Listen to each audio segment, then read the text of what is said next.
الحمد لله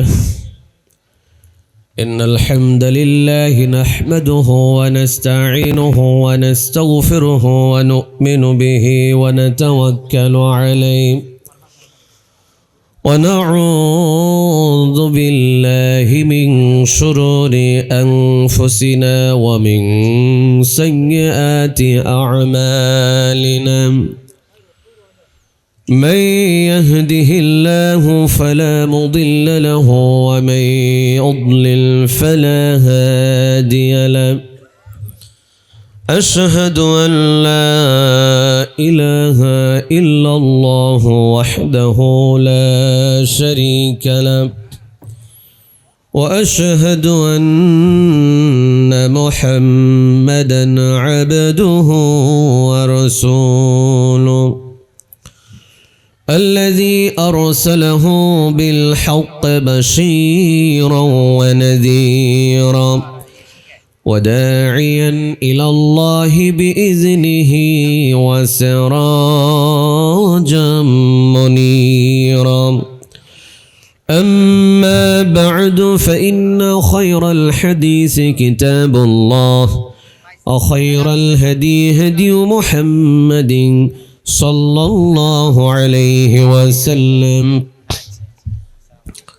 وشر الأمور محدثاتها وكل محدثات بدعة وكل بدعة ضلالة وكل ضلالة في النار أعوذ بالله من الشيطان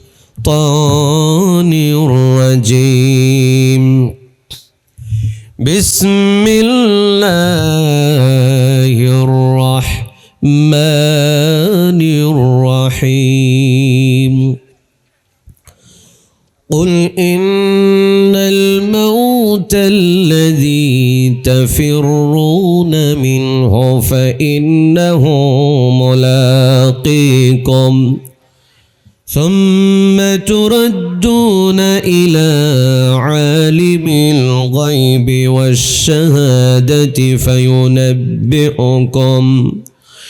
فينبئكم بما كنتم تعملون. عن أبي هريرة رضي الله تعالى عنه قال قال رسول الله صلى الله عليه وسلم أكثروا ذكر هازم اللذات يعني الموت رواه الترمذي أو كما قال عليه الصلاة والسلام. সমস্যা কি রে ভাই, আওয়াজ চলে যাচ্ছে আবার ঘুরে আসতেছে।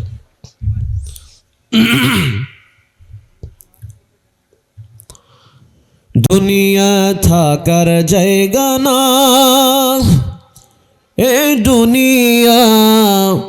দুনিয়া থাকার জায়গা না, না ফেরার দেশে যাইবা একদিন ফেসে, না ফেরার দেশে যাইবা একদিন ফেসে, আর তো ফিরা আইবা না। দুনিয়া থাকার জায়গা না, দুনিয়া থাকার জায়গা না, এ দুনিয়া থাকার জায়গা না। নাকের কাছে জীবন তোমার, মরণ ঘাড়ের পিছে, পরাণ পাখি দিলে ফাঁকি সবই তোমার মিছে।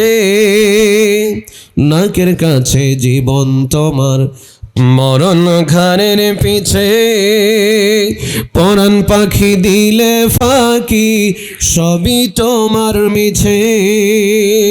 চোখ বুঝিলে একবার তুমি, হায়রে চোখ বুঝিলে একবার আর তো ফিরা আইবা না। দুনিয়া থাকার জায়গা না, দুনিয়া থাকার জায়গা না, এ দুনিয়া থাকার জায়গা না, না ফেরার দেশে যাইবা একদিন ফেসে, না ফেরার দেশে যাইবা একদিন ফেসে, আর তো ফিরা আইবা না। দুনিয়া থাকার জায়গা না, দুনিয়া থাকার জায়গা না, এ দুনিয়া, দুনিয়া থাকার জায়গা না। আতর সাদা কাপড় দিয়ে মোড়ায় রাখবে দেহ, আতর সাদা কাফন দিয়া মোড়ায় রাখবে দেহ, হইলে কবর তোমার খবর নেবে না আর কেহ। আতর সাদা কাফন দিয়া মোড়ায় রাখবে দেহ, হইলে কবর তোমার খবর নেবে না আর কেহ। একা একা থাকবা তুমি, হায়রে একা একা থাকবা, কাউরে সঙ্গী পাইবা না। দুনিয়া থাকার জায়গা না, দুনিয়া থাকার জায়গা না, এ দুনিয়া, দুনিয়া থাকার জায়গা না। না ফেরার দেশে যাইবা একদিন ফেসে, না ফেরার দেশে যাইবা একদিন ফেসে, আর তো ফিরা আইবা না। দুনিয়া থাকার জায়গা না, দুনিয়া থাকার জায়গা না, এ দুনিয়া, দুনিয়া থাকার জায়গা না।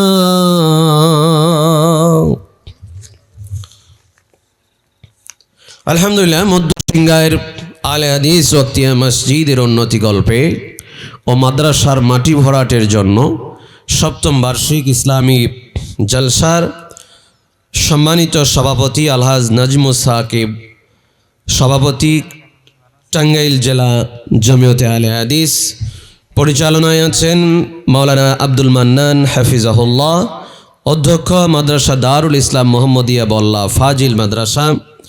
এছাড়াও প্রধান অতিথি, বিশেষ অতিথিবৃন্দ, আমন্ত্রিত অতিথিবৃন্দ সহ মঞ্চ উপবিষ্ট বিশিষ্ট ব্যক্তিবর্গ, গুণীজন এবং আমার সামনে উপস্থিত কোরআন প্রেমিক তৌহিদি জনতা, পর্দার অন্তরালে আমার সম্মানিতা মা এবং বোনেরা, সকলের প্রতি অন্তরের অন্তরস্থল থেকে হৃদয় নিংড়ানো শ্রদ্ধা এবং ভক্তিপূর্ণ মোবারকবাদ জানাচ্ছি। সেই সাথে নিবেদন করছি, আসেন আমরা শুকরিয়া জ্ঞাপন করি আল্লাহর দরবারে যে আল্লাহ রাব্বুল আলামিন আমাদেরকে এই কোরআনুল কারীমের মাহফিলে জান্নাতের বাগানে বসার জন্য কবুল মঞ্জুর করেছেন। আলহামদুলিল্লাহ।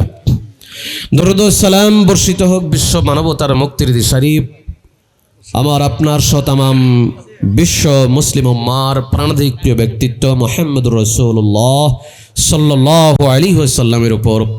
আল্লাহুম্মা সাল্লি আলাইহি আল্লাহুম্মা বারিক আলাইহি। মুহতারাম হাজিরিন, আমি আপনাদের সামনে বক্তব্যে উপবিষ্ট হয়ে পবিত্র মহাগ্রন্থ আল কোরআনুল কারীমের একটি আয়াতে কারিমা এবং বিশ্বনবীর অসংখ্য হাদিস থেকে একটি হাদিস পাঠ করেছি। অত্র আয়াত হাদিসকে সামনে রেখে মৃত্যুর উপরে এবং মৃত্যুর পরবর্তী আমাদের জবাবদিহি, এই বিষয়গুলোর উপরে কিছু কথা এলোমেলো অগোছালো বলার চেষ্টা করব ইনশাআল্লাহ। আমা তৌফিক ইল্লা বিল্লাহ। তার পূর্বে মহান রবের কাছে সাহায্য কামনা করছি। আমি গতকালকে থেকে শারীরিকভাবে অসুস্থ, জরাহত, জ্বর এবং অন্যান্য সমস্যা, তো সেই সাথে দোয়া করবেন আল্লাহ পাক যেন পরবর্তী বক্তা আসার আগ মুহূর্ত পর্যন্ত এই সময়কে চালিয়ে নিতে পারি। আল্লাহ তৌফিক দান করুন, আল্লাহুম্মা আমিন। মুহতারাম হাজিরিন, আর সেই সাথে আমার মাইক অপারেটর ভাইকে বলবো, বল্লাতে কিন্তু এই ধরনের মাইক আজকে প্রথম দেখলাম এই বছরের ভিতরে। আওয়াজ যদি আপ ডাউন করে, কি কথা বলা যায়, একবার বেড়ে যাচ্ছে আবার কমে একদম জিরো হয়ে যাচ্ছে, ঘটনা কি? বল্লা সমাজের মাহফিলে মাইক দিবেন সবচেয়ে ফার্স্ট ক্লাস মাইক, অথবা সেটে যদি কোনো প্রবলেম থাকে সেটা ঠিক করা উচিত ছিল, কারণ আপনারা আরও আগে মাইক সেট করেছেন, এখন রাত্রি প্রায় 9টা বেজে গেছে, বিষয়টা আরও আগে সমাধান করা দরকার ছিল। সম্মানিত উপস্থিতি, আপনাদের সামনে যে বিষয়টি নিয়ে কথা বলতে চাই সেটা হলো মৃত্যু। মৃত্যু এক নির্মম বাস্তবতা, নিশ্চিত বাস্তবতা। এই পৃথিবীর প্রত্যেকটি প্রাণী যার আত্মা আছে, প্রাণ আছে, তার মৃত্যু অবধারিত, নির্ধারিত, নির্দিষ্ট, এতে কোনো সন্দেহ নাই। মহান রব বলছেন, ওয়ালিকুল্লি উম্মাতিন আজালুন ফাইযা জাআ আজালুহুম লা ইস্তাখিরুনা সাআতাও ওয়া লা ইস্তাকদিমুন। মহান রব বলছেন, প্রত্যেকের জন্য তার মৃত্যুর সময়কে নির্ধারণ করে দেওয়া হয়েছে। নির্ধারিত সময় উপস্থিত হয়ে গেলে সামান্য পরিমাণ সময় আগাতেও পারবে না, পিছাতেও পারবে না। যেখানে যে অবস্থায় যখন যে টাইমে মৃত্যু লেখা আছে সেখানে সেই সময় ওই স্থানে মৃত্যু অবধারিত হবেই হবে। এতে বাধা দেওয়ার বা প্রতিবন্ধকতা সৃষ্টি করার ক্ষমতা পৃথিবীর কোনো মানুষের নাই। সম্মানিত উপস্থিতি, আল্লাহ রাব্বুল আলামিন আমাদের জন্য মৃত্যুর যে একটা ক্ষণ নির্ধারণ করে রেখেছেন এবং পবিত্র কোরআনুল কারীমের ভিতরে অসংখ্য আয়াতের মধ্যে এই মৃত্যুর বর্ণনা দেওয়া হয়েছে। সম্মানিত ভাইরা আমার, বাবাজিরা আমার, সূরা জুমার ভিতরে আল্লাহ রাব্বুল আলামিন বললেন, قل إن الموت الذي تفرون منه فإنه ملاقيكم ثم تردون إلى عالم الغيب والشهادة فينبئكم بما كنتم تعملون। আল্লাহ পাক তার নবীকে ডেকে বললেন, ও নবী, আপনি বলে দেন, ইন্নাল মাউতাল্লাযী তাফিরুনা মিনহু ফাইন্নাহু মুলাকীকুম। নিশ্চয় মৃত্যু থেকে তোমরা পালন করো, ওই মৃত্যু তোমাদের সাক্ষাৎ করবে। পৃথিবীর কোনো মানুষ মৃত্যুর হাত থেকে বাঁচতে পারবে না। এই পৃথিবীতে যত বিলিয়ন মিলিয়ন ট্রিলিয়ন ডলারের মালিক হোক না কেন, সারা দুনিয়ার ভিতরে সবচেয়ে ধনী ব্যক্তি হোক না কেন, সীসাঢালা প্রাচীর বেষ্টিত অথবা গ্লাস ফিটিং কোনো নিরাপদ সেফ জোনে অবস্থান করুক না কেন, মৃত্যুর থাবা থেকে ওই বান্দাও সময় এসে গেলে বাঁচতে পারবে না। এটা চরম পরিণতি, চূড়ান্ত বাস্তবতা, নির্মম পরিণতি। আমার ভাইরা, আমরা সবাই চলে যাব। আল্লাহ রাব্বুল আলামিন আমাদের জন্য মৃত্যুদূত নির্ধারণ করে দিয়েছেন। ঘটছেন কখন না জানি আমাদেরকে খপ করে ধরবেন, তখন আমরা আর এক মুহূর্তের জন্য দুনিয়ার জমিনে থাকতে পারবো না। আল্লাহ রাব্বুল আলামিন বলছেন, বান্দারা শোনো, قُلْ يَتَوَفَّاكُمْ مَلَكُ الْمَوْتِ الَّذِي وُكِّلَ بِكُمْ ثُمَّ إِلَى رَبِّكُمْ تُرْجَعُونَ। ও নবী, আপনি বলে দেন, ইয়াতাওয়াফাকুম মালাকুল মাউতিল্লাযী উক্কিলা বিকুম। মৃত্যুর ফেরেশতা তোমাদের মৃত্যু ঘটাবে। মৃত্যু ঘটানোর জন্য তাদেরকে দায়িত্ব দেওয়া হয়েছে এবং তোমরা তোমাদের রবের কাছে প্রত্যাবর্তন করবে। প্রিয় ভাইরা আমার, বাবাজিরা আমার, যে সমস্ত নেককার বান্দা দুনিয়াতে আল্লাহর দেওয়া জীবন বিধান, জীবন ব্যবস্থা অনুসরণ করেছে, ইসলামের অনুশাসন মেনে জীবন যাপন করেছে, তাদের মৃত্যু হবে একরকম। আর যে সমস্ত বান্দারা দুনিয়াতে খেয়াল খুশি মোতাবেক স্বেচ্ছাচারিতার মধ্যে ছিল, স্বেচ্ছাধীন ছিল, আল্লাহর কোরআন রসুলের হাদিসকে তোয়াক্কা না করে কুপ্রবৃত্তির অনুসরণ করে জীবন যাপন করেছে, এই সমস্ত মানুষের মৃত্যু হবে আর এক রকম। যারা বদকার, ফাসিক বান্দা, গুনাহগার বান্দা, তাদের মৃত্যুর সময় কি পরিস্থিতি হবে আল্লাহ কোরআনুল কারীমের মধ্যে বর্ণনা করছেন এভাবে। আল্লাহ রাব্বুল আলামিন বললেন, ও নবী, ওয়ালাউ তারা ইয يتوفى الذين كفروا الملائكة يضربون وجوههم وأدبارهم وذوقوا عذاب الحريق আল্লাহ পাক বলছেন, ও নবী, আপনি যদি দেখতেন ওই সমস্ত অবিশ্বাসীদের মৃত্যু কিভাবে সংগঠিত করা হয়েছিল। মৃত্যুর ফেরেশতা এসে তাদেরকে তাদের চেহারায় এবং পৃষ্ঠদেশে আঘাত করেছিল, প্রহার করেছিল। তাফসীরে এসেছে কি দিয়ে আঘাত করা হয়েছিল। যেহেতু এই আয়াতের শেষাংশে বলা হচ্ছে যে ফেরেশতারা আঘাত করত আর বলতো যে ফাজুকু আযাবাল হারিক, তোমরা জাহান্নামের কঠিন শাস্তি আস্বাদন করো, কেমন লাগে। দুনিয়াতেই বান্দার মৃত্যুর সময় ফেরেশতা চেহারা এবং পিঠের উপরে প্রহার করছেন আর এই কথা বলছেন, যেহেতু জাহান্নামের শাস্তি আস্বাদন করার কথা বলা হয়েছে, সেহেতু এখানে এটা নিশ্চিত যে আগুনের, জাহান্নামের আগুনের চাবুক দ্বারা ওই বেচারার মুখে এবং পিঠে আঘাত করে তাকে এই কথা বলা হচ্ছে। যারা কুফরি করে, যারা অবিশ্বাসী, যারা ফাজির ফাসিক, এই ধরনের বান্দার মৃত্যুটা এরকম বিভৎস ভয়াবহ হবে ভাই। এর কারণ হলো এ তো পলাতক আসামি, পৃথিবীতে আল্লাহর দেওয়া জীবন ব্যবস্থা অনুসরণ করেনি। ব্যক্তি, পরিবার, সমাজ, রাষ্ট্র কোনো জায়গায় ইসলামের অনুশাসন মানে নাই। 5 ওয়াক্ত সালাত জামাতে আদায় করে নাই। সুস্থ ছিল, আল্লাহ রাব্বুল আলামিন তাকে সুস্থতার নিয়ামত দান করেছিলেন। সুস্থ শরীর নিয়ে মসজিদে আগমন করে নাই। তার 2টা চোখ পৃথিবীর অমূল্য নিয়ামত সম্পদ আল্লাহ পাক দিয়েছিলেন।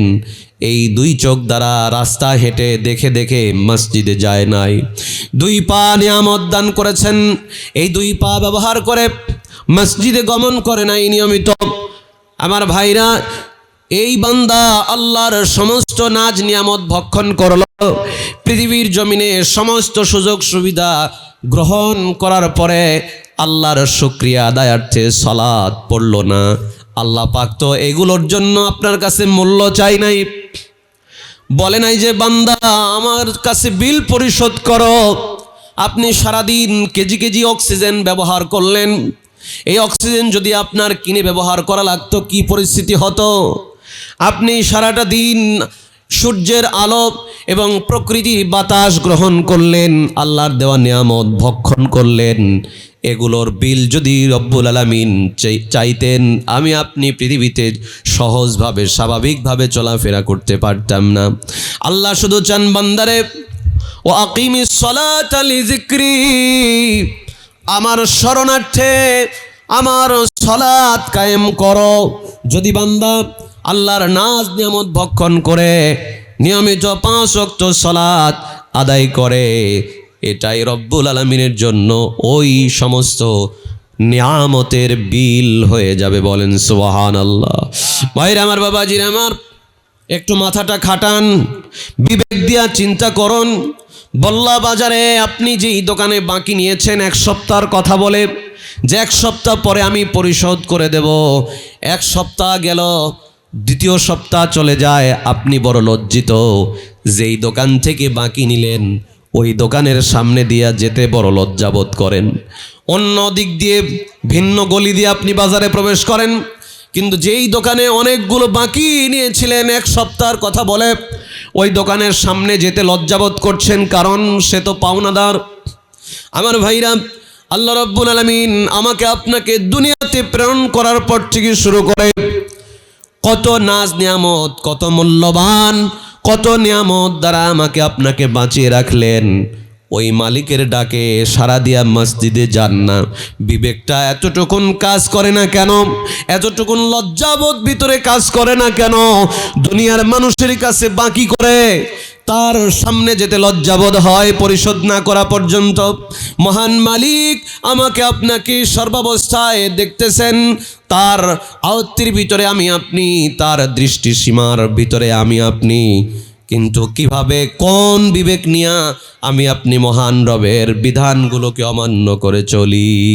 একটাবার খেয়াল করুন, যে সমস্ত বান্দারা আল্লাহর ডাকে সাড়া দিয়া নিয়মিত 5 ওয়াক্ত সালাত আদায় করলো না, হারাম পরিত্যাগ করলো না, হালাল খাইলো না, আর অন্যান্য গুনাহ থেকে বিরত থাকলো না, এরা হলো পলাতক আসামি।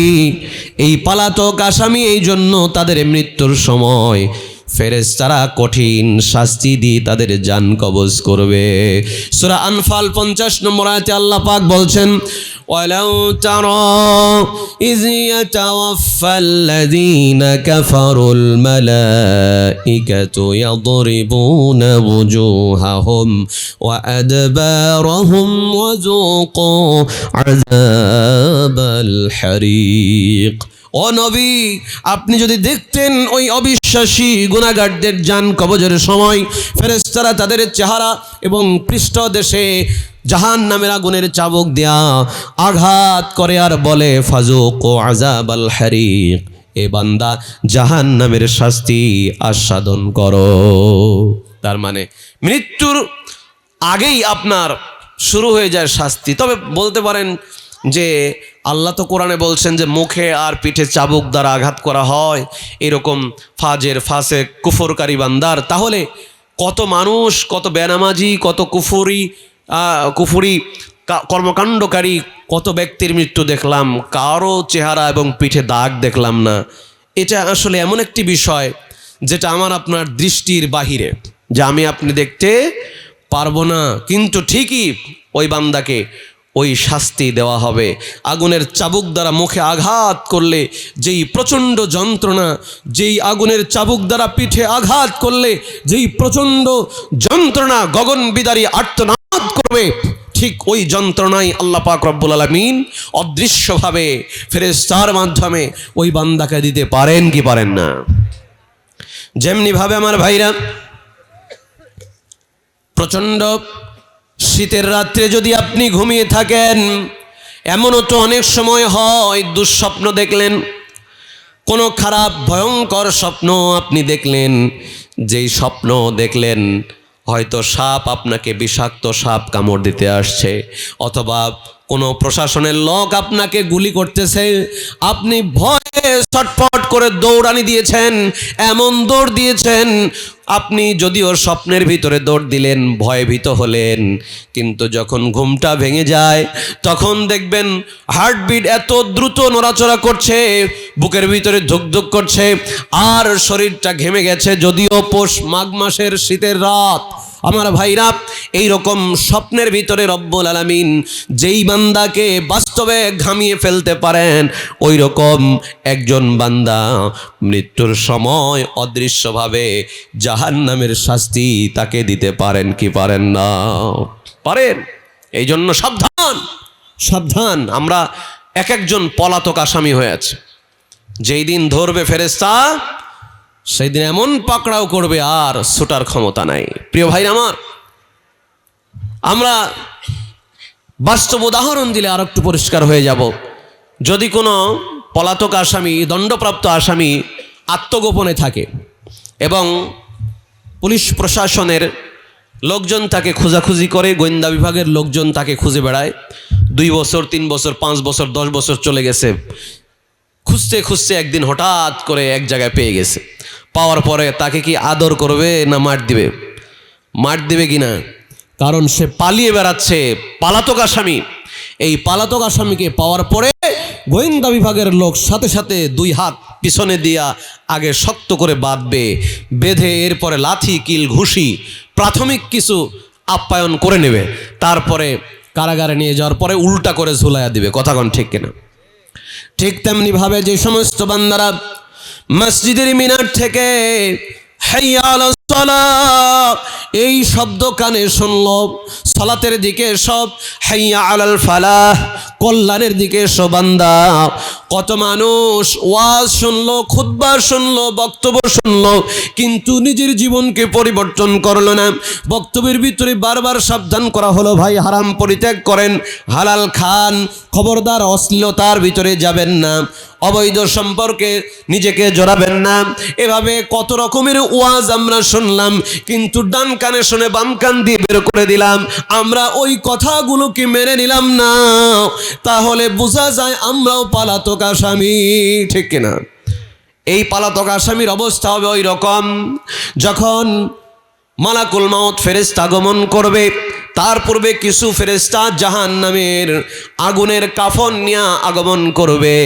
যেই জাহান্নামের আগুনের কাফন এত দুর্গন্ধযুক্ত, ওই কাফন নিয়ে দলে দলে ফেরেশতা আগমন করে দৃষ্টি সীমানার শেষে অবস্থান নেবে। তার পূর্বেই তাকে ওই রকম পিটানো হবে, পিঠের উপরে আগুনের চাবুক দ্বারা প্রহার করা হবে এবং মুখের উপরে, চেহারার উপরে মারা হবে। চোখটা মোটা মোটা হয়ে যাবে, চোখ উল্টে যাবে, ছটফট করবে, হা করে যাবে। আমার ভাইরা, আল্লাহ রাসূল সাল্লাল্লাহু আলাইহি ওয়াসাল্লাম মৃত ব্যক্তির ওই দৃশ্যটা এক হাদিসের ভিতরে এভাবে তুলে ধরেছেন যে কোনো বান্দা মৃত্যুর সময়, অধিকাংশ মানুষ তাকিয়ে থাকে, মৃত্যু হয়ে গেছে কিন্তু তাকিয়ে আছে। কারণটা কি? যখন তার প্রাণবায়ু, আত্মাটা বের হয়ে যায়, যখন জানটা কবজ করে ফেরেশতা নিয়ে যায়, তখন তাকিয়ে দেহটা নিথর নিস্তব্ধ হয়ে ফেল করে তাকিয়ে থাকে। ওই যে আমার আত্মা চলে যায়, ওই যে আমার আত্মা চলে গেল, নিয়ে গেল, বের করে নিয়ে গেল। চোখটা মোটা মোটা করে তাকিয়ে থাকে। পরে দোয়া পড়ে লোকেরা তার চোখটা বন্ধ করে দেয়।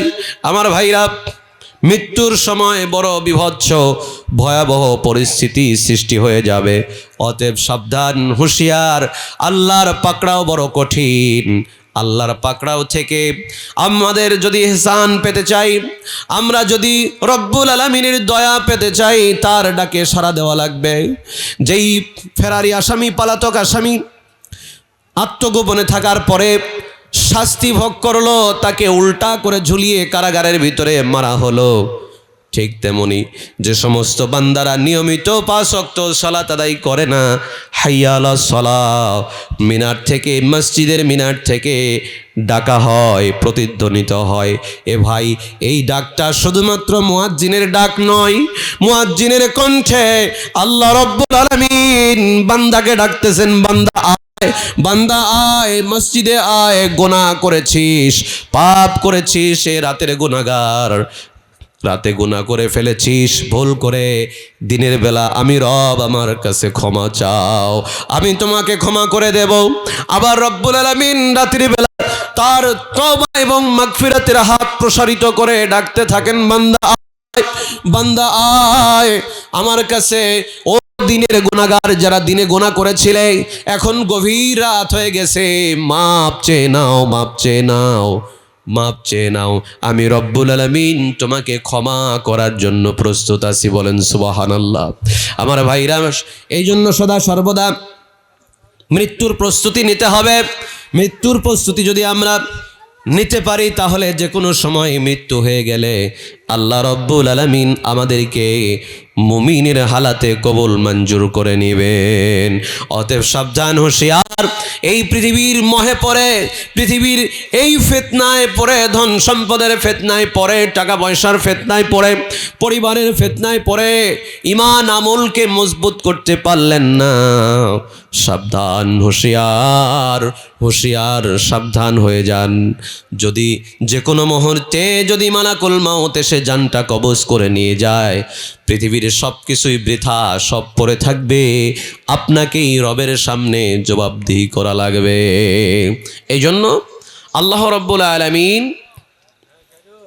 রাব্বুল আলামিন কোরআনুল কারীমের ভিতরে বহু আয়াতে বান্দাদের মৃত্যুর বিষয়ে আলোচনা করেছেন, যেন বান্দা সচেতন হয়, সজাগ হয় এবং আমলের খাতাকে সমৃদ্ধ করে। সম্মানিত উপস্থিতি, আর ইমানদার বান্দার মৃত্যু কেমন হবে জানেন? যারা 5 ওয়াক্ত সালাত আদায়কারী, যারা ইমানদার আমলওয়ালা, এই সমস্ত বান্দার মৃত্যু সম্পর্কে মহান রব বলছেন।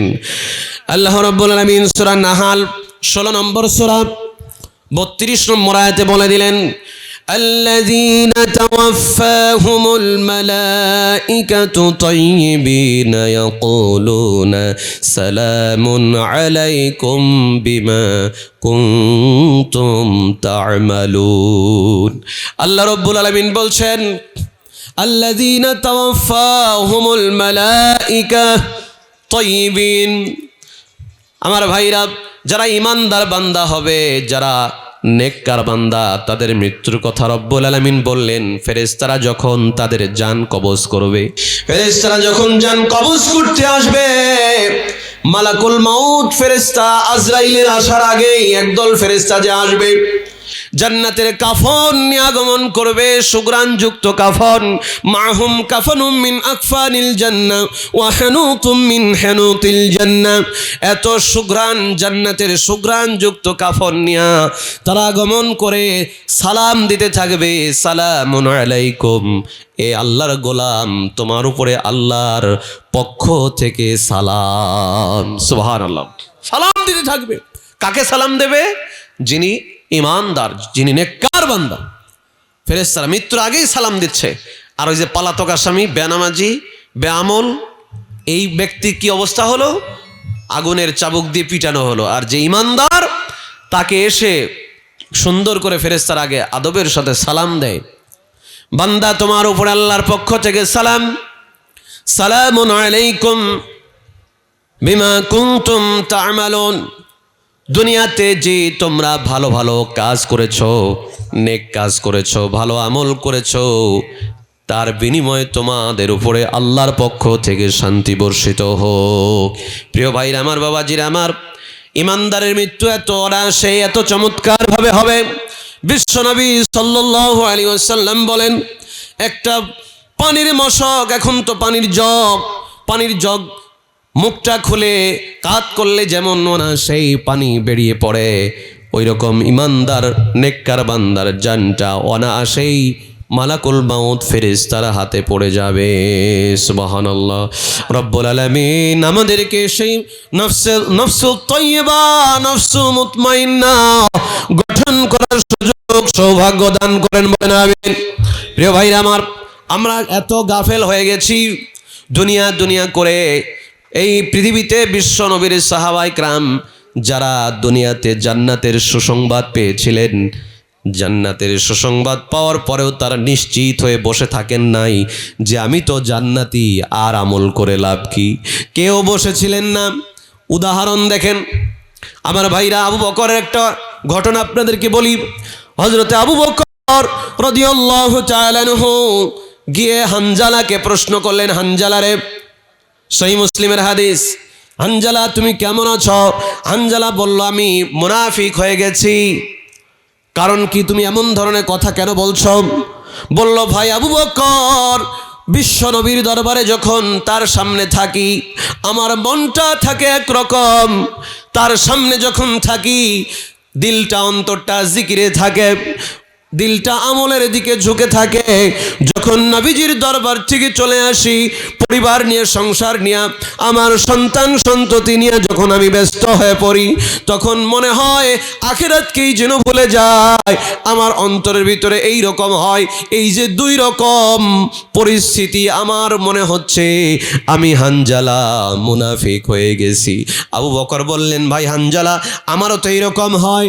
বিশ্বনবীর সামনে থাকলে মনটা থাকে এত ভালো, এত সুন্দর, জিকিরে রত থাকে, আবার তার সামনে থেকে সরে আসলে মনটা হয়ে যায় আর এক রকম। চলো যাই বিশ্বনবীর দরবারে, আমরা জিজ্ঞেস করি কারণটা কি। সাহাবীরা চলে গেলেন। আমার ভাইরা, দুইজনের ভিতরে একজন আবু বকর, তিনি জান্নাতের সুসংবাদ প্রাপ্ত সাহাবী। তিনি চলে গেলেন, যে বৃত্তান্ত খুলে বললেন, হানজালা বৃত্তান্ত খুলে বললেন, ইয়া রাসূলুল্লাহ, ইয়া হাবিবাল্লাহ, আপনার মজলিসে, আপনার হালাকা, আপনার তালিমি বৈঠকে যখন আমি থাকি, আমার মনটা আখিরাতমুখী হয়, জিকিরে মনটা একেবারে ঝুঁকে থাকে, আল্লাহর দিকে থাকে। যখন বাড়িতে ফিরে আসি, ধন সম্পদ, সন্তান সন্ততি, স্ত্রী পরিজন নিয়ে এত ব্যস্ত হয়ে যায়, যেন আল্লাহর কথা যেন আমি মনে হয় ভুলে যাচ্ছি, এমনটা মনে হয়। তখন আল্লাহ রাসূল সাল্লাল্লাহু আলাইহি ওয়াসাল্লাম বললেন, সাহাবীরা তোমরা শোনো, তোমরা আমার কাছে থাকা অবস্থায় তোমাদের অন্তর, তোমাদের কলব যেরকম থাকে এইরকম যদি 24টা ঘন্টা প্রতিটা ক্ষণ যদি এইরকম তোমাদের অন্তর থাকতো, লাসাফাতকুমুল মালাইকা ফি তুরুকিকুম ওয়া ফি ফুরুশিকুম। ও সাহাবীরা, ওই রকম যদি প্রতিটা মুহূর্তে তোমাদের অন্তর আল্লাহর জিকিরে যোগে থাকতো, তাহলে রাস্তায় ধরে ধরে ফেরেশতারা তোমাদের সঙ্গে মুসাফা করতো। বলেন সুবহানাল্লাহ। আর তোমাদের সঙ্গে বিছানায় গিয়ে তোমাদের সাথে ফেরেশতারা মুসাফা করতো। কিন্তু ওই রকম সারাক্ষণ তোমাদের অন্তর থাকবে না, এটাই স্বাভাবিক। তবে তোমরা মুনাফিক হয়ে যাও নাই, এটা নিশ্চিত থাকো। সারাক্ষণ যে তোমাকে জিকিরে রত থাকতে হবে এমনটি নয়। আখিরাতের কাজও করা লাগবে, দুনিয়ার কাজও করা লাগবে।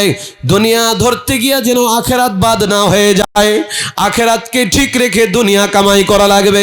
দুনিয়ার কোনো আখিরাতের কোনো আমল ক্ষতিগ্রস্ত করে দুনিয়ার পিছনে ছোটা যাবে না।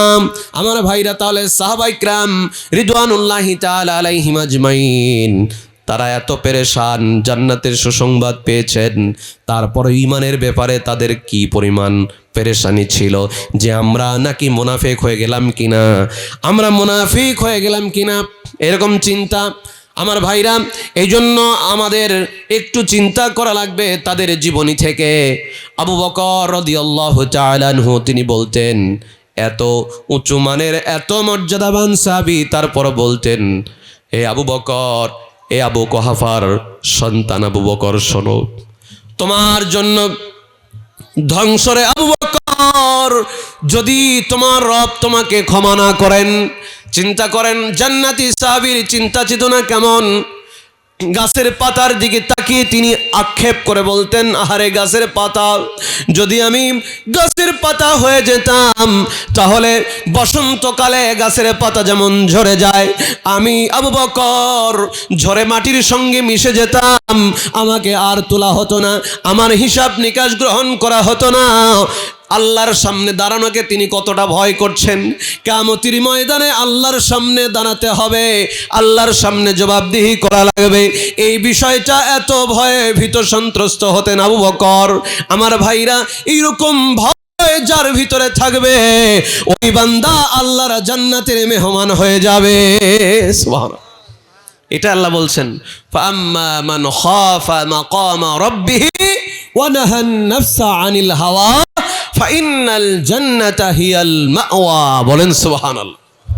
আল্লাহর সামনে আল্লাহ বলছেন, ফাআম্মা মান খাফা মাকামা রাব্বিহি, তার রবের সামনে দাঁড়ানোকে যে ব্যক্তি ভয় করেছে এবং নিজের নফসকে, নিজের কুপ্রবৃত্তিকে কন্ট্রোল করেছে, মন যা চেয়েছে তা করে নাই, আল্লাহর ভয়ে জীবন যাপন করেছে, কিয়ামতের ময়দানে আল্লাহর সামনে দাঁড়ানো লাগবে, এই চিন্তায় ব্যতিব্যস্ত দিল কলিজার ভিতরে এই ভয় কাজ করেছে।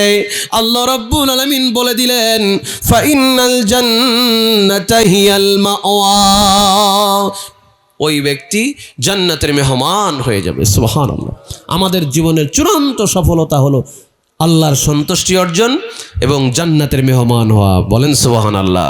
আমাদের চূড়ান্ত সফলতা, চূড়ান্ত আকাঙ্ক্ষা, চূড়ান্ত তামান্না, আমরা আল্লাহকে খুশি করতে চাই এবং জান্নাত অর্জন করতে চাই। কথা ঠিক আছে না ভাই? আল্লাহ তুমি কবুল করো, বলে না আমিন। এই জন্য আমাদেরকে আমাদের জীবনকে সেইভাবে সাজানো লাগবে ভাই। আল্লাহ নবী সাল্লাল্লাহু আলাইহি ওয়াসাল্লামের জন্য বলে দিলেন, উম্মতেরা শোনো, কুম ফিদ দুনিয়া কান্নাকা গরীবুন আও আবিরু সাবিল, তোমরা দুনিয়াতে মুসাফিরের মতো জীবন যাপন করো এবং গরিব অসহায়ের মতো জীবন যাপন করো। তার মানে সেরা কাপড় পরতে হবে তা আল্লাহ রাসূল বলে নাই। আল্লাহ রাসূল বুঝিয়েছেন, একজন মুসাফির যখন সফরে থাকে, সফরে থাকা অবস্থায় কেমন তার জীবনটা হয়। সবসময় ব্যাগেজ পটলা বেঁধে নিয়ে সফর করে, এখান থেকে ওখানে, সেখান থেকে আরেক জায়গায়, এইভাবে সফর করে। আল্লাহ রাসূল বুঝালেন, ও বান্দারা, আল্লাহর গোলামেরা, তোমরা মুসাফিরের মতো জীবন যাপন করো, সব সময় আমলের প্রস্তুতি নাও, আমলের প্রস্তুতি নিয়ে এমনভাবে জীবন যাপন করবে এই মানসিকতা নিয়ে যে ক্ষণিকের দুনিয়াতে এসেছিলাম, মুসাফিরের হালাতে দুনিয়ার সফরে এসেছিলাম, যে কোনো মুহূর্তে রব্বুল আলামিন আলামিন ডাক দিলে দুনিয়ার সফরকে শেষ করে দুনিয়ার সফরকে গুড বাই জানিয়ে ওপারে চলে যেতে হবে, তার নাম হলো ইন্তেকাল। আমরা বলি অমুক মানুষ ইন্তেকাল করেছেন, ইন্তেকাল শব্দের অর্থ হলো স্থানান্তরিত হওয়া, দুনিয়া থেকে আলমে বারজাক বারজাকি হায়াতে গমন করা। জোরে জোরে কোন সুবহানাল্লাহ। প্রিয় ভাই আমার, ইন্তেকাল করতে হবে। দুনিয়াতে আমরা এসেছি ক্ষণিকের সফরে, এই সফর যখন আমার শেষ হয়ে যাবে, আপনার শেষ হয়ে যাবে, তখন আমরা ইন্তেকাল করব, মানে স্থানান্তরিত হব। দুনিয়ার এই হায়াতি জিন্দেগিকে শেষ করে দিয়া আমরা আলমে বারজাকে প্রবেশ করব। বারজাকি হায়াত হচ্ছে মৃত্যুর পর থেকে কিয়ামত পর্যন্ত যে সময়, এটাকেই বলা হয় বারজাকি হায়াত, বারজাকি জীবন। সম্মানিত উপস্থিতি, আমাদের সেই জগতের জন্য প্রস্তুতি গ্রহণ করতে হবে, যেই কবরে আমাদের যেতে হবে। কবর আলোচনা তো আমরা প্রায় শুনি, আমাদের প্রত্যেকের মুখস্থ কবরে আযাব সম্পর্কে। তারপরে দুই একটি কথা না বললেই নয়। বিশ্বনবী সাল্লাল্লাহু আলাইহি ওয়াসাল্লাম উম্মতকে সাবধান করতে গিয়ে বলেছেন, কবর এত ভয়াবহ বিভৎস জায়গা, মা রাআইতু মানজারান কাত্তুন ইল্লা ওয়াল কবর আফজাউ মিনহু, যে কবর এত ভয়ঙ্কর, এত বিভৎস জায়গা, এরকম বিভৎস ভয়ঙ্কর জায়গা আমি নবী আর দুনিয়াতে দেখি নাই। তার মানে এত ভয়ঙ্কর একটি জায়গা, সাপ বিচ্ছুর ঘর, পোকামাকড়ের ঘর, একাকিত্বের ঘর, সেই জায়গাতে আমাকে আপনাকে যেতে হবে ভাই। এই জন্য কবরের সামান জোগাড় করার দরকার আছে না নাই? সেখানে এই সোনার দেহটা, আহারে এই যত্নের দেহটা সেই মাটিতে পড়ে থাকবে। 6 দিন পরে নখ খসে যাবে, 9 দিন পরে চুল। 6 দিন পরে নখ খসে যাবে, 9 দিন পরে চুল। কবর গৃহের সামান নিতে কইরো না কেউ ভুল। কবর জায়গা ভালো নয়, কবর জায়গা ভালো নয়। আমল দিয়ে কবর গৃহ সাজিয়ে নিতে হয়, ঠিক না? 6 দিন পরে নখ খসে যাবে, 9 দিন পরে চুল। 6 দিন পরে নখ খসে যাবে, 9 দিন পরে চুল। কবর গৃহের সামান নিতে কইরো না কেউ ভুল। কবর জায়গা ভালো নয়, কবর জায়গা ভালো নয়। আমল দিয়ে কবর গৃহ সাজিয়ে নিতে হয়। 17 দিনে পেট ফেটে শেষ, পোকার খাদ্য হবে। 60 দিন পরে গোশ থাকবে না, কঙ্কাল পড়ে রবে। 17 দিনে পেট ফেটে শেষ, পোকার খাদ্য হবে। 60 দিন পরে গোশ থাকবে না, কঙ্কাল পড়ে রবে। 90 দিনে হাড়গুলি সব, 90 দিনে হাড়গুলি সব আলাদা হয়ে রয়। কবর জায়গা ভালো নয়, কবর জায়গা ভালো নয়। আমল দিয়ে কবর গৃহ সাজিয়ে নিতে হয়। আমল দিয়ে কবর গৃহ সাজিয়ে নিতে হয়। দেহের চেয়ে অহম বড়, লোভ লালসার পাহাড়। হিংসায় জ্বলে বিবেক হলো নফসের কালো আধার। হামান কারণ সব হারিয়ে, হামান কারণ সব হারিয়ে পরিণতি পরিচয়। কবর জায়গা ভালো নয়, কবর জায়গা ভালো নয়।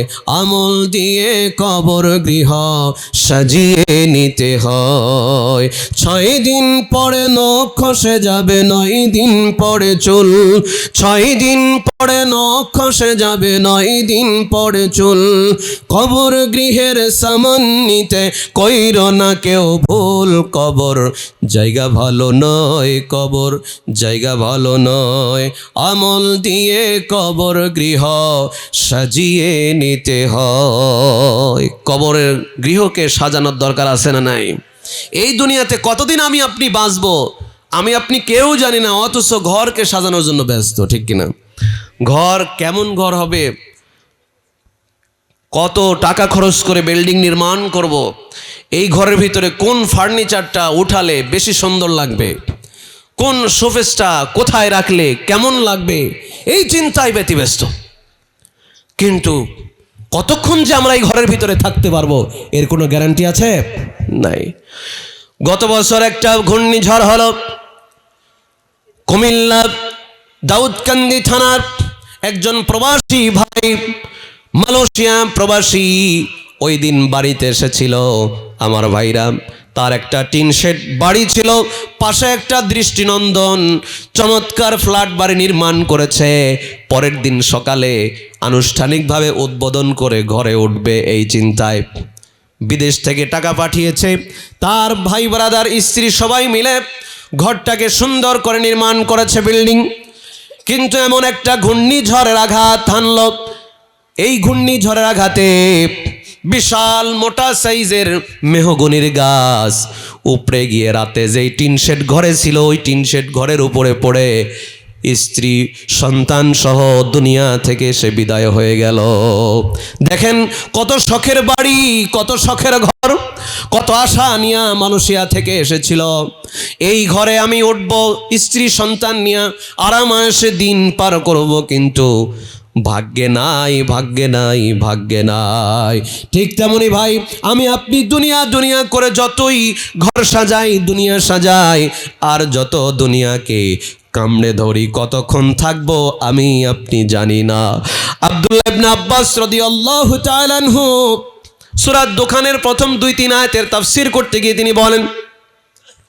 তিনি বলছেন এভাবে যে বাজারে কত মানুষ হেঁটে বেড়ায়, কিন্তু কি আশ্চর্য, কেউ জানে না তার মৃত্যু পরোয়ানা জারি হয়ে গেছে, চলতি বছরেই তার মৃত্যু হয়ে যাবে। তার মানে ফিহা ইউফরাকু কুল্লু আমরিন হাকিম। এই আয়াতের তাফসিরে তিনি বলেন আল্লাহ রাব্বুল আলামিন লাইলাতুল কদরে আগামী বছরের 1 বছরে মানুষের জন্ম, মৃত্যু, বিবাহ সব কিছুকে স্ব দায়িত্বশীল ফেরেশতার হাতে দায়িত্ব ন্যস্ত করে দেন, এবং যারা আগামী বছর ইন্তেকাল করবেন তাদের মৃত্যুর পরোয়ানা পর্যন্ত জারি হয়ে যায়। এখানে যারা আমরা উপস্থিত আছি আমার ভাইরা, বিবেকটা কাজে লাগিয়ে চিন্তা করুন। এখানে যারা আমরা আছি, অনেকেরই আমাদের যেই কাফন দ্বারা কবরে আমাদেরকে রাখা হবে, ইতিমধ্যে হয়তো বল্লা বাজারে কাপড়ের দোকানে আমার আপনার কাফনের কাপড় চলে এসেছে, হতে পারে কিনা। আমাকে আপনাকে যেই সাবান দিয়ে গোসল করানো হবে, ওই সাবান হয়তো তৈরি হয়ে গেছে। আমাকে আপনাকে যেই কাপড়, যেই সুঘ্রাণ দিয়া, যেই গোলাপ জল দিয়া ছিটিয়ে সুঘ্রাণ যুক্ত করে বিদায় দেওয়া হবে, ওইটাও হয়তো তৈরি হয়ে গেছে, পারে কিনা, হতে পারে কিনা। ভাই চিন্তা করুন, দুনিয়ার কোনো গ্যারান্টি নাই। হাসান বসরি রাহমাতুল্লাহ আলাইহি জন্য প্রায় বলতেন আদ-দুনিয়া সালাসাতু আইয়াম, দুনিয়াটা হলো 3 দিনের। আমা আমসি ফাকাদ যাহাবা বিমা ফিহি, গতকাল যা বিদায় হয়ে গেছে, গতকাল আর কোনো দিন ফিরে আসবে না।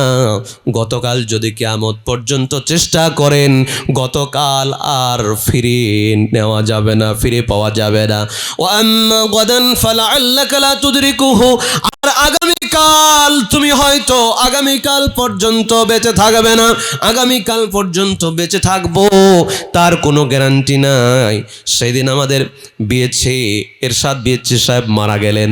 আগের দিন বাজারে কত মানুষের সঙ্গে কথা বলেছেন। আমার নূর ভাই বললেন, ভাই আমার সঙ্গে দোকানে কথা হলো, জিজ্ঞেস করলেন নূর তুমি কোথায় যাও? তখন নূর ভাই বলছেন আমি মাহফিলে যাচ্ছি, আজকে মাহফিল আছে। এই যে কথা হলো, তখনও কিন্তু এরশাদ বিএচসি সাহেব জানতেন না যে আমার আজকে দিন শেষ দিন, ঠিক কিনা। পরের দিন সকাল হওয়ার পূর্বেই দুনিয়াকে গুড বাই জানিয়ে চলে গেলেন রব্বুল আলামিন। তার কবরটাকে জান্নাতের টুকরা পরিণত করে দেন, বলেন আমিন। সেই সাথে প্রতিনিয়ত আজকেও 3 জন মারা গেল।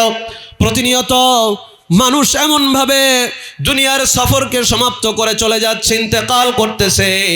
আল্লাহ সবাইকে তুমি ক্ষমা করে দাও, সবার জীবনের ভুল ত্রুটি মাফ করে দিয়া জান্নাতের মেহমান হিসেবে সবাইরে কবুল করে নাও, বলেন আমিন।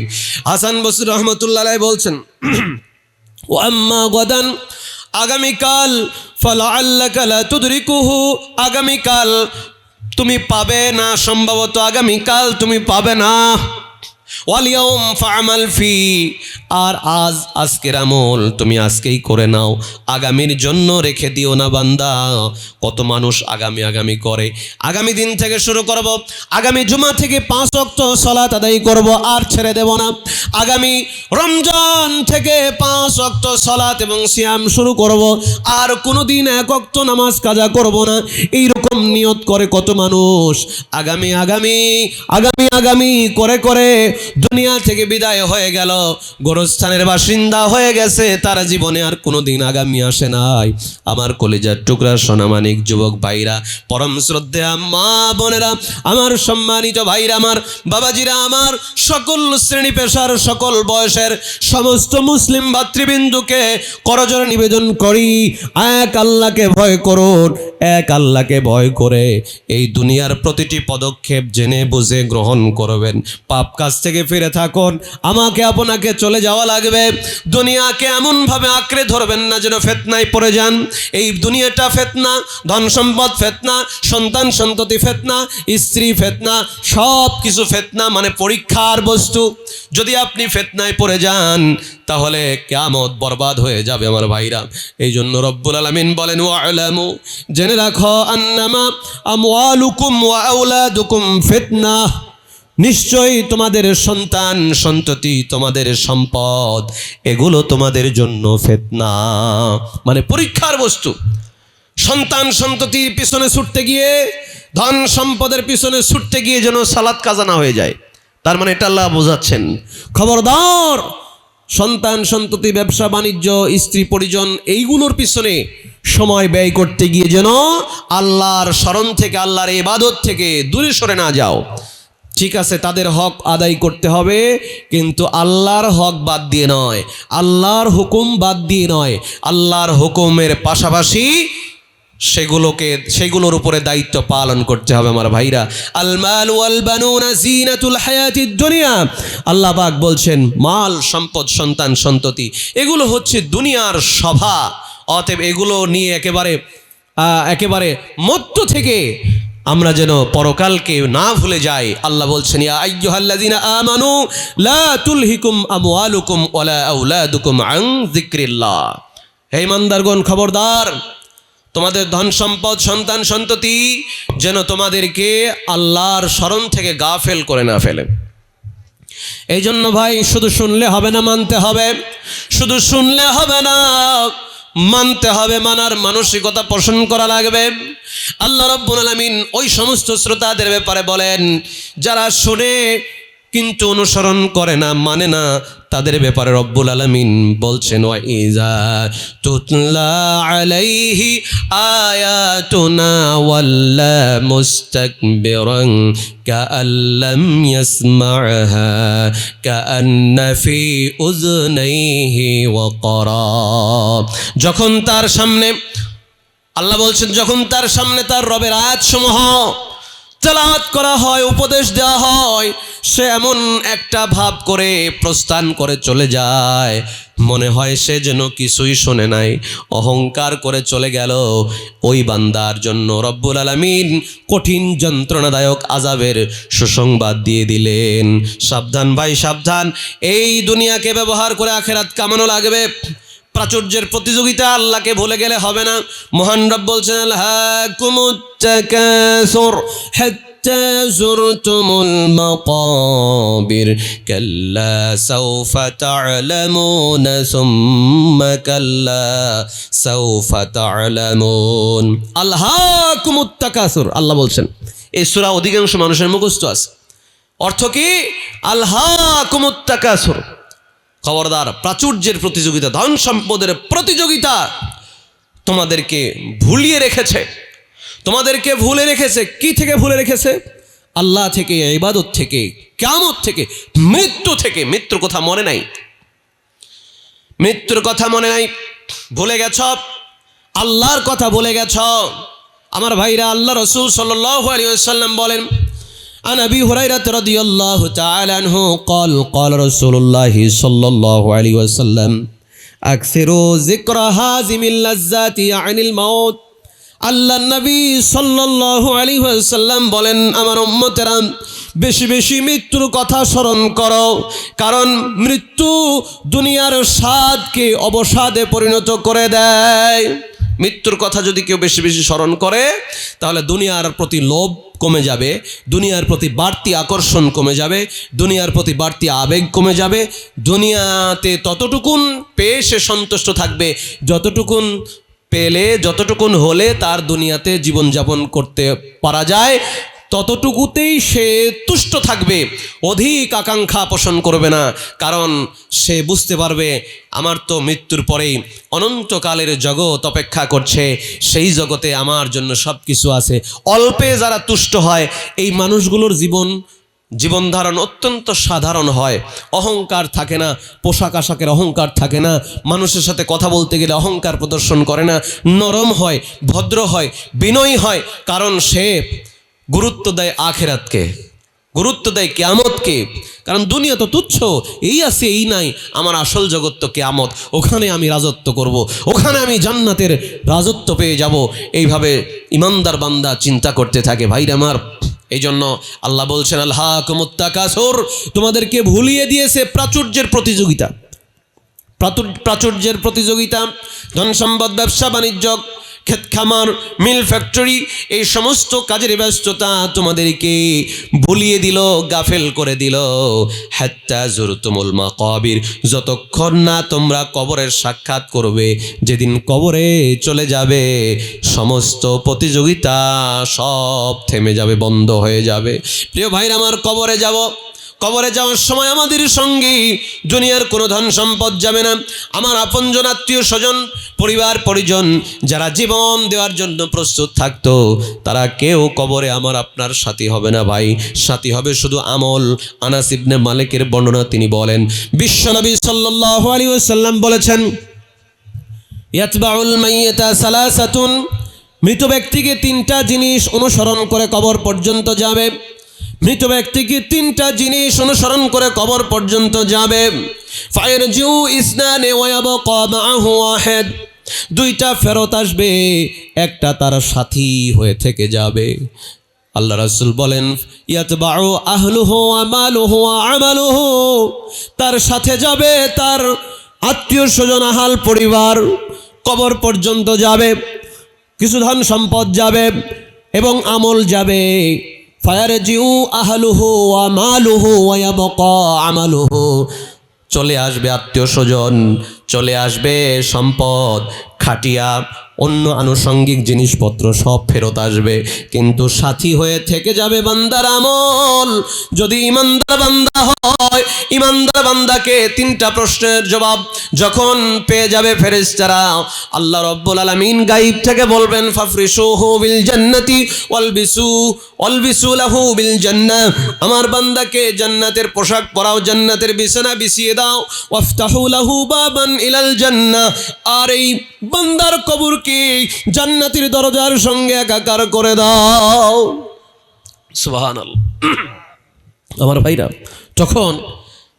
তখন হঠাৎ করে একটা সুন্দর আকৃতির চেহারা বিশিষ্ট মানুষের মতো তার কাছে ছায়ার মতো থাকবে, অত্যন্ত চমৎকার চেহারা, আকর্ষণীয় অ্যাট্রাকটিভ চেহারা। তখন মৃত ব্যক্তি বলবে, এই কবরে আমাকে রেখে সবাই চলে গেল, তুমি কে গো? তোমাকে তো চিনলাম না, তুমি কে এই কবরের ভিতরে? আমি তো একা, কিন্তু তুমি কে? তখন সে বলবে, আমি তোমার নেক আমল, আমি তোমার নেক আমল, সালাত, সিয়াম, হজ, যাকাত, দান, সাদাকা, তুমি যে ভালো ভালো আমলগুলো করেছিলে, আজ কবরের ভিতরে তোমার সাথী হয়ে গেলাম। সুবহান। তার মানে ওয়ায়াবকা মাআহু ওয়াহিদ, তার সাথে একটা থেকে যাবে, সেটা হলো আমল, নেক আমল। অতএব নেক আমল বেশি বেশি করা লাগবে ভাইরা আমার। খবরদার, আলহাকুমুত তাকাসুর, আল্লাহ বলছেন প্রাচুর্যের প্রতিযোগিতা তোমাদেরকে ভুলিয়ে দিয়েছে, গাফেল করে দিয়েছে। হাত্তা যুরতুমুল মাকাবির, যতক্ষণ না তোমরা কবরের সাক্ষাৎ পাচ্ছ। কবরের সাক্ষাৎ পেয়ে গেলে তো আর কোনো প্রতিযোগিতা নাই। আল্লাহ বলছেন কাল্লা, কখনো নয়, সাউফা তা'লামুন, শীঘ্রই, অচিরেই তোমরা জানতে পারবে। কি জানতে পারবে? সুম্মা কাল্লা সাউফা তা'লামুন, অতঃপর কখনো নয়, তোমরা শীঘ্রই জানতে পারবে। কাল্লা লাউ তা'লামুনা ইলমাল ইয়াকিন, কখনো নয় তোমরা যদি নিশ্চিত জ্ঞান জানতে। আল্লাহ রাব্বুল আলামিন বলছেন লাতারাউন্নাল জাহিম, তোমরা অবশ্যই জাহান্নাম দেখবে। সুম্মা লাতারাউন্নাহা আইনাল ইয়াকিন, তারপর তোমরা তা নিশ্চিত চাক্ষুষ দুই চোখে দেখতে পাবে। সুম্মা লাতুসআলুন্না ইয়াউমা ইযিন আনিন নাঈম। ভাইরা আমার, বাবাজিরা আমার, আল্লাহ বলছেন বারবার এই শব্দগুলো প্রয়োগ করে ধমক দিয়ে, কাল্লা, কখনো নয়, অবশ্যই তোমরা সব কিছুকে দুই চোখে দেখতে পাবে, জাহান্নাম দেখতে পাবে, সব কিছু তোমরা জানতে পারবে। কিয়ামতের ময়দানে যখন বান্দা উপস্থিত হয়ে যাবে তখন সব কিছু চাক্ষুষ দেখতে পাবে। তখন দেখে, তখন স্মরণ করে, তখন ভুল স্বীকার করে আর বাঁচার উপায় থাকবে না। ইয়াউমা ইযিন, আল্লাহ রাব্বুল আলামিন বলছেন ওয়াজিআ ইয়াউমাইযিম বিজাহান্নাম ইয়াউমাইযিন ইয়াতাযাক্কারুল ইনসানু ওয়া আন্না লাহুয যিকরা। মহান রব বলতেছেন, আল্লাহ রাব্বুল আলামিন বলেন, জাহান্নামকে কিয়ামতের মাঠে উপস্থিত করা হবে, জাহান্নামকে কিয়ামতের মাঠে হাজির করা হবে, উপস্থিত করা হবে। তখন চাক্ষুষ দুই চোখ দ্বারা ওই বান্দারা দেখতে পাবে। দেখতে পেয়ে তখন হাজারি করবে, আফসোস করে বলবে রব্বুল আলামিন। আল্লাহ পাক কোরআনে অন্যত্র বলছেন ওয়ালাউ তারা ইযিল মুজরিমুনা নাকিসু রুউসিহিম ইনদা রাব্বিহিম রব্বানা আবসারনা ওয়া সামি'না ফারজি'না না'মাল সালিহান ইন্না মুকিনুন। আমার ভাইরা, আল্লাহ রাব্বুল আলামিন বললেন, ও নবী, আপনি যদি দেখতেন ওই সমস্ত অপরাধীদেরকে, তারা অবনত চিত্তে দাঁড়িয়ে থাকবে, লজ্জায় মাথা নত করে, আর বলবে রব্বুল আলামিন, আজকে দুই চোখে সব কিছু দেখতে পেলাম, সব দেখতে পেয়েছি, সব জেনে ফেলেছি। ওই যে রব্বুল আলামিন বললেন, তোমরা যদি নিশ্চিত জানতে এবং তোমরা দেখবে। আমার ভাইরা, সব কিয়ামতের মাঠে চাক্ষুষ দেখার পরে আর ফেরত আসার, ব্যাক করার আর কোনো সুযোগ নাই, কোনো সুযোগ থাকবে না। বান্দা বলবে রব্বুল আলামিন আবসারনা, আমরা চাক্ষুষ দেখলাম, ওয়া সামি'না, দুই কানে সব কিছু শুনলাম, ফারজি'না, আমাদেরকে পাঠিয়ে দেন, আমাদেরকে দুনিয়াতে পাঠিয়ে দেন, ভালো ভালো আমল করে আসি। যতই বলুক না কেন, কিয়ামতের দিন আল্লাহ রাব্বুল আলামিন আমাদের আফসোসগুলোকে আর মঞ্জুর করবে না। অতএব সাবধান, হুঁশিয়ার, এই দুনিয়াতেই আমাদেরকে চিন্তা ভাবনা করতে হবে। ভাই, আখেরাতকে কামাই করার জায়গা হলো দুনিয়া। অতএব দুনিয়াকে পেয়ে একেবারে গাফেল হয়ে যায়েন না। লা তুলহিকুম আমওয়ালুকুম ওয়ালা আওলাদুকুম আন যিকরিল্লাহ। আল্লাহ বলছেন, সন্তান সন্ততি ধন সম্পদ যেন আল্লাহর স্মরণ থেকে তোমাকে গাফেল করে না ফেলে। অতএব আমাদেরকে সব কিছুর উপরে গুরুত্ব দিতে হবে। কাকে? আল্লাহকে গুরুত্ব দেওয়া লাগবে, আখেরাতকে গুরুত্ব দেওয়া লাগবে। আল্লাহ রাব্বুল আলামিন আক্ষেপ করে বলেছেন, বাল তুসিরুনাল হায়াতাদ দুনিয়া, বান্দারে, দুনিয়ার জীবনকেই তুমি গুরুত্ব দিলে বেশি। আমরা দুনিয়ার জীবনকে গুরুত্ব দেই জন্যই তো ফজরের সালাতে মুসল্লি হয় না মসজিদে, কথা কন ঠিক কিনা? আমরা দুনিয়ার জীবনকে বেশি গুরুত্ব দেই জন্যই আজকে ঘরে ঘরে সুদ পৌঁছে গেছে। আমরা দুনিয়াকেই সব কিছু মনে করে নিয়েছি, এই জন্য অনায়াসেই অবাধে আমরা সুদের মতো জঘন্য পাপে লিপ্ত হয়ে গেছি। আমরা দুনিয়ার জীবনকে বেশি প্রাধান্য দিচ্ছি জন্যই আমাদের ভিতরে অন্যায়, অশ্লীলতা, পরক্রিয়া, নানান ধরনের অবৈধ সম্পর্ক গড়ে উঠতেছে। আমাদের ভিতরে দুনিয়ার প্রবণতা, দুনিয়ার উপরে প্রাধান্য বেশি জন্যই আমরা আল্লাহর ডাকে সারা দিয়ে 5 ওয়াক্ত সালাত মসজিদে আদায় করতে পারছি না। আমরা দোকানপাট, ব্যবসা বাণিজ্য নিয়ে পড়ে আছি। আমরা 10টা মিনিট বের করে দৌড়ে মসজিদে এসে সালাত পরে আবার যাব, এই মানসিকতা তৈরি হচ্ছে না, কারণ দুনিয়াকে আমরা বেশি গুরুত্ব দিয়েছি।